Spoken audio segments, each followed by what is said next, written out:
कुरुक्षेत्र में किया था अभी चैत्र नवरात्र। जी जी। वो 21 उससे था, मार्च से 22 मार्च से था, तब से हैं। कहाँ से स्वामी जी? शुक्र ताल वो जो बोल रहे थे अभी पहले भी आए थे, बीच में चले गए थे। अभी 15 दिन रह के अभी गए। 15 दिन रहे इधर। निर्जला कभी नहीं करे थे। सुरेश भाई बोले कि निर्जला तो करना पड़ेगा, यहाँ किचन बंद होगी तो 3 दिन किचन बंद रहा, कोई भी नहीं लिए तो करना पड़ा निर्जला इनको। बोले हो गया मेरा निर्जला बोल। आपने आपका दर्शन करा दिया, हमारा सौभाग्य। हम 15 दिन रुके आपके दर्शन के लिए, फिर चले गए, फिर दोबारा आ गए। और आप क्या बोलते हो, भंडारा होता है उधर, साधु संत के बीच में बैठना पड़ता है, तो क्या बोलते हैं साधु आपने संत कैसे शुरू किया? कैसे शुरू किए बताओ? वहाँ सुखताल में भागवत और भंडारे दो ही काम होते जाना करके, कि राजा परीक्षित ने भागवत सुनी थी, ऐसी कहानी वहाँ जुड़ी है भागवत में कि 7 दिन कथा सुनने से उसको मोक्ष की प्राप्ति हुई। तो गुजराती लोग अपने देश का पंडित लेके 7 दिन कथा कराते और भंडारा करते। मराठी अपनी भाषा में, मारवाड़ी, ऐसे वहाँ निरंतर 10-5 भागवतें चलती रहती। और भागवत के बाद संतों का निमंत्रण होता ही है भंडारा, तो उसमें जाते हैं स्वामी जी। तो सब पारस परसते तो कहते तुम बड़े सिद्ध बन गए हैं, ये हम 50 साल के साधु, हम 60 साल के, हम भोजन कर रहे तुम नहीं करते हो।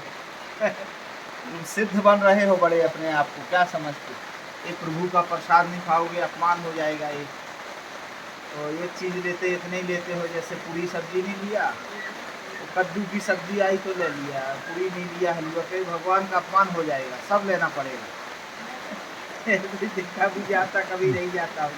अब बिल्कुल ना जाऊँ तो मुझे आश्रम का थोड़ा सा पैसा, बिजली का, पानी का, मोबाइल का, तो धन के लोभ में चला जाता स्वामी जी में, और फिर वहाँ फंस जाता कहीं। अच्छा जो बुलाते हैं कायदे से वो तो फलाहार देते, जो विशेष निमंत्रण से बुलाते हैं, और एक जनरल निमंत्रण होता सबका। वो फलाहार के खाना वाला देते हैं ना, फलाहार सामा चावल आलू वही देते हैं। सिंगाड़े के आटा, कूटू का आटा, रामदाना, ये सब की पूरी पकौड़ी पकवान बनाते हैं, और नाम फलाहार रहता, भोजन से भी भारी है। फराल फराल फलाहार में फराल। जी जी। इनमें फलाहार के फल ना हो, बिना फल फलाहार।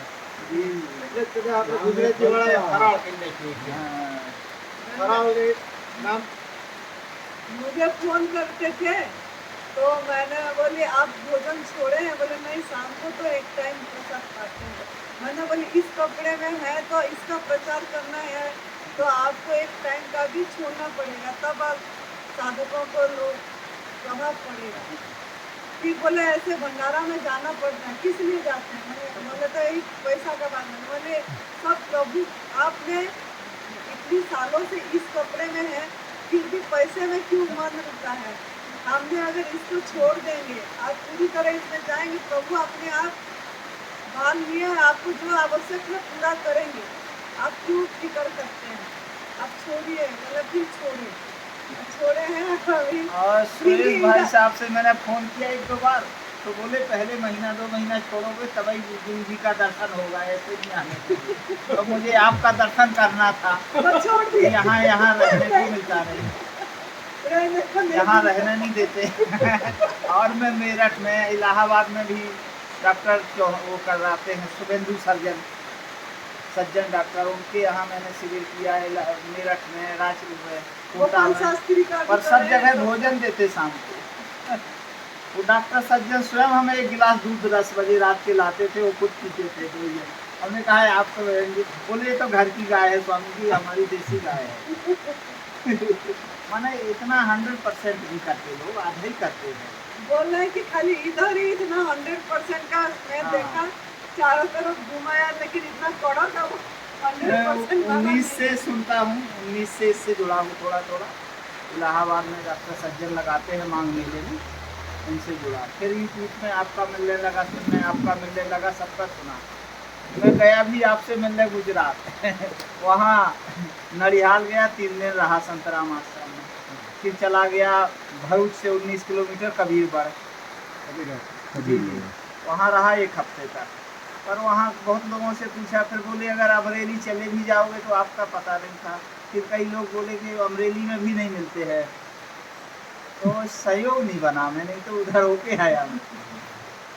नडियाल संतराम मंदिर में रहे हाँ 3 दिन रहा वहाँ। 3 दिन वो रखते हैं और दवाई चश्मा कुछ लेना तो फ्री है संतों का। चश्मा बनवाओ, अस्पताल है, और चश्मा वश्मा ना बनवाओ तो 1000 रुपया दक्षिणा देते हैं। कोई दवाई नहीं लिया तो कहते हैं आप ले लो। वो 10-50 संत हमेशा ही बने रहते हैं वहाँ। तो आपको इसमें लाभ हुआ? बहुत लाभ हुआ स्वामी जी। मेरा तो वजन ही 1 कुंटल से ज़्यादा हो गया था, अभी भी 75 है, कल परसों तो। पहले कितना था? 100 से ज़्यादा 100 से ज़्यादा 2-3 किलो और ज़्यादा था, 2019 में। तो डॉक्टर सज्जन वहाँ तब सेवा सुमरन रामचरितमानस द्वारा रोग निवारण लिखे थे, तो बार बार हम पढ़े उसको। ये कौन से दिन पीछे मेरठ में डॉक्टर सज्जन है, शुभेंदु सर्जन, शुभेंदु सर्जन सज्जन डॉक्टर है। नहीं मेरठ में नहीं, प्रयागराज में है। प्रयागराज सीखे मिरट से है वो। जो अखिलेश जी हैं उनकी कोई रिलेटिव है, उनकी पत्नी साधना गुप्ता, तो हाँ, उनका वो- बहुत हाँ, गहरा हाँ। रिश्ता है। और क्या पहले नाम बताया? डॉक्टर सज्जन हाँ, सज्जन है। सज्जन है, उनकी 1 उंगली और यहाँ है, 5 की जगह 6 है, 1 में हाँ, हाँ, उनकी हाँ, पत्नी और की। सज्जन का एक बार फोन किया है था, जी और मुझे लगता है वो जो हृदय नारायण के साथ आते हैं। हाँ, तब से जुड़े। वो बता रहे थे कि अखिलेश जी को कहा था उन्होंने कि ये विदेश की सेवा करेंगे और तुम भारत की। ये हिंदी रामचरितमानस के के अच्छे, जो गुरु थे ना हृदय नारायण जी, जी जी जी, उनके साथ वो आते थे, उनके साथ सज्जन भैया। रामचरितमानस पे अच्छा कमांड है, बहुत बढ़िया व्याख्यान करते माघ मेले में। तो लिखा था रामचरितमानस द्वारा रोग निवारण। तो हम बार बार बोर्ड पढ़े, फिर उनके गए हम सज्जन के यहाँ। तो हमने कहा कि मैं तो बचपन से रामायण सुन रहा, मेरे घर में बिना रामायण के तो भोजन ही नहीं मिलता था। फिर मैं रोज़ पढ़ने लगा जब से मुझे बोलना आया, तो मैंने हजारों बार रामायण पढ़ी, लेकिन मैं तो खुद रोगी हो गया। और तमाम हमारे पिताजी की इतनी बड़ी पत्री निकली 350 ग्राम की, वो पूरा जीवन रामचरितमानस पाठ किए। तो बोले कि नहीं, हमारे यहाँ गारंटी है, ऐसा नहीं है। उनने 2-3 किताबें भी दिया, समझाया, और बोले पहला काम तो नाश्ता छोड़ दो आप। एक काम करो इस मेले में कि आप माघ मेले में घूमोगे लेकिन नाश्ता नहीं करोगे। नाश्ता छोड़ा तो जो पेट में भारी सांसें फूलती थी ना, और चलने में तकलीफ होती थी, कुछ कम हुई, 10-5% लाभ हुआ, तो लगा अच्छी बात है। फिर कुछ दिन बाद, जब 6 महीने बाद फिर मिले, तब बोले स्वामी जी अब दोपहर का भोजन छोड़ो। तो हमने कहा दोपहर के में तो घाटा लग जाएगा, माघ मेले में तो हमें बहुत निमंत्रण रहते हैं। माघ मेले खास करके पैसे के लिए जाते हम लोग, 10-50 हज़ार रुपया पा जाते हैं। बोले नहीं, आप मेरे साथ रहिए, मेरे आश्रम में रहिए, आपको जो हो पुनः निमंत्रण आएंगे ना हम जाने देंगे। तो रहे वहाँ, तो उसमें 50% फायदा हो गया। नींद भी अच्छी लाने लगी, जो घर्राटे सांसें रात में घर्राटे आते थे वो भी कम हो गए। तो फिर दोपहर का छोड़ दिया मैंने।